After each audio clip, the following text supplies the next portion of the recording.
ZP కార్యాలయ ప్రారంభోత్సవంలో గందరగోళ వాతావరణం చోటు చేసుకుంది. స్పీకర్ ప్రసాద్ కుమార్ జెడ్పీ కార్యాలయ నిర్మాణానికి గత ప్రభుత్వ పాలనలో సమయానికి నిధులు అందలేదని అనడంతో బీఆర్ఎస్ ఎమ్మెల్యే యాదయ్య జెడ్పీ కార్యాలయ నిర్మాణానికి సంబంధించిన పత్రాలు తమ దగ్గరే దాచుకొని కార్యాలయ నిర్మాణానికి సహకరించలేదని, జెడ్పీ చైర్మన్ పదవీ కాలం ముగుస్తుండడంతో కార్యాలయ నిర్మాణం పూర్తి కాకుండానే ప్రారంభిస్తున్నారని మహేందర్ రెడ్డిని ఉద్దేశించి అనడంతో ఇద్దరి మధ్య మాటామాట పెరిగింది. అక్కడే ఉన్న స్పీకర్ ప్రసాద్ కుమార్ కలగజేసుకొని సముదాయించారు.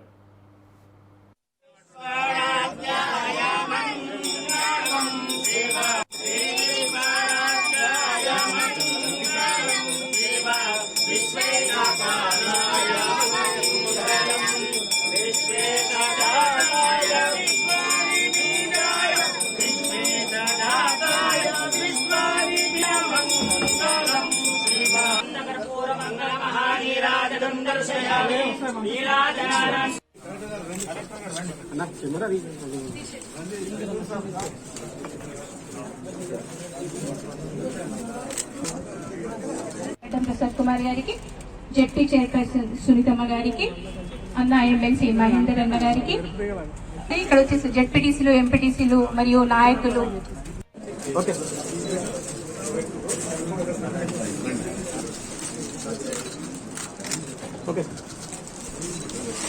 పాత ప్రభుత్వం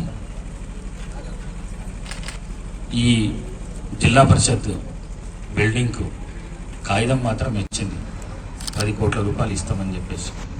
కానీ డబ్బులు ఇవ్వలేదు. ఇవ్వకపోయినా పర్వాలేదు, మరి శ్రీమతి సునీత మహేందర్ రెడ్డి గారు చొరవ తీసుకొని జిల్లా పరిషత్ ప్రాదేశిక మెంబర్లకు రావాల్సిన డబ్బులు వారిని రిక్వెస్ట్ చేసి 5 కోట్ల రూపాయలు జనరల్ ఫండ్కి తీసుకొని ఇవాళ ఈ బిల్డింగ్ ఒక రూపురేఖలు దిద్దుకునే విధంగా వారి చొరవతో ఇవాళ ఆ బిల్డింగ్ తయారైంది. మరి కాళయాదన్న 3 సార్లు ఎమ్మెల్యే ఉన్నాడు. మరి ఆ పేపర్ వచ్చింది కానీ పైసలు తేయడానికి అన్న ప్రయత్నం చేసింటే ఆ రోజు చాలా మంచిగా ఉంటుంది. నేను మరి ఇప్పుడు ఆ బాధ్యత నా మీద దొబ్బేసిండు.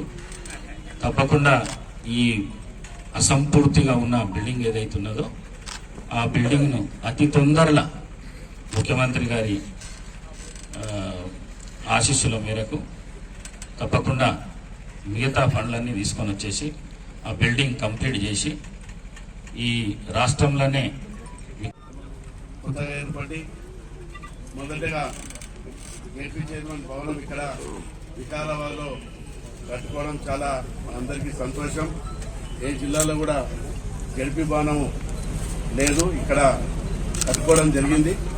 అయితే ఎలక్షన్లు కూడా మరి కొంచెం లేటుగా రావడం కూడా జరుగుతుంది కాబట్టి మళ్ళీ కూడా ఎలక్షన్లు అయినంత వరకు కూడా మరి దీన్ని కూడా ఇంత కొంచెం కంప్లీట్ చేయాల్సి ఉన్నది. అన్ని అంగులతోటి కంప్లీట్ చేసి మరి పెద్ద ఎత్తున వికారాబాద్లో జెడ్పీ భవనం కట్టుకోవడం జరిగింది. దీనికి అందరూ కూడా సహకరించడం కూడా జరిగింది.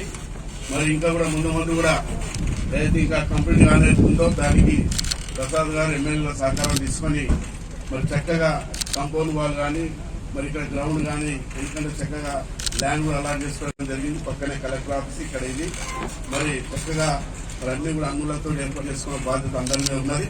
ఇప్పుడు మరి మనోహర్ రెడ్డి గారు వికారాబాద్ జిల్లా కేంద్రం కావాలని 50 సంవత్సరాల కళ నిజం చేసినటువంటి నాయకుడు.